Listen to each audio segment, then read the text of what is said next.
even though we didn't win either game, but we got outscored 34-13 in points off turnovers. And that's always going to be a recipe for disaster. And I know last year is different than this year, but we can't go in there and duplicate that. And we've had some moments this year where we've had those numbers be like that over periods of games, and we can't do that. So we've got to go in there, especially on the road. We want to play fast. We want to play with movement, but we don't want to play reckless. We don't want to be trying to give them live ball turnovers, which allows their athleticism to take over and the crowd to take over. But we're excited to play. I'm excited to go coach his team in there, and let's go see what happens.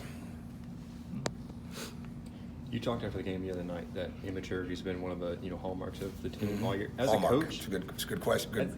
It's a good line. Hallmark. That's why I'm a writer.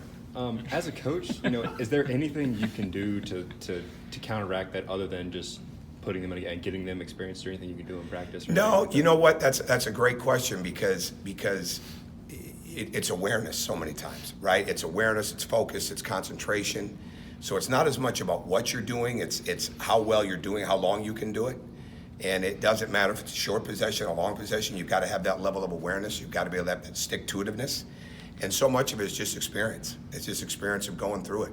But the inconsistencies at times with the turnovers, the inconsistency with the connectivity on defense, or really the inconsistency of moving and cutting without the ball, no matter what the defense is in, is what we've got to continue to outgrow. That's the part of it that is hard, and because our team has really good success when we're playing a different way, when we're playing with that cutting and movement, when we're getting on the offensive glass, when we're really connected defensively and not over helping or going for a steal that's not there or missing a block out.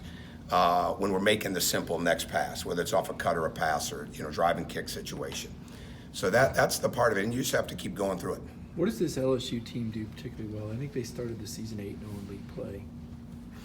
Well, they're talented. They're extremely talented, and they keep putting athletes on the floor that are skilled. And so I think the biggest thing to me is the rebounding. It always is with them. I mean, they do a great job of making sure that they've got a minimum of 3 guys on the offensive glass every time. They're selective with their running. They're good with their running. And really what's happening is everybody on the floor, including Emmett Williams, even though he hasn't shot many, the majority of those guys can all shoot the ball, so you have to guard them on the perimeter. I mean, Darius Days is making threes, and certainly you've got to deal with Skylar Mays. Trenton Watford has gone in and done a great job of being a ball mover, a scorer, like a point forward type of player, rebounding the ball extremely well. Javonte Smart has played in for a team that doesn't have numerous point guards. With Javonte Smart and with Skylar Mays, they do a really good job of using the ball screen and creating for themselves and for others.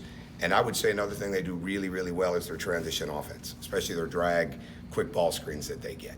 And they don't do a ton of things offensively, but they keep good spacing and they've got such good skill. And when the shot goes up, they're incredibly aggressive. And I think the fact that Emmett Williams continues to get better week after week has got a lot to do with why they're so good too.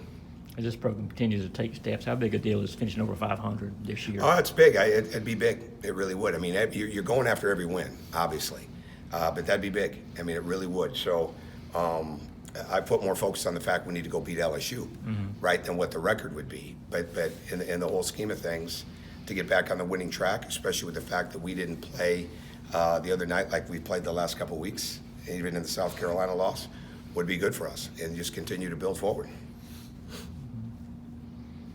Nothing else? Any questions? All righty. Cool.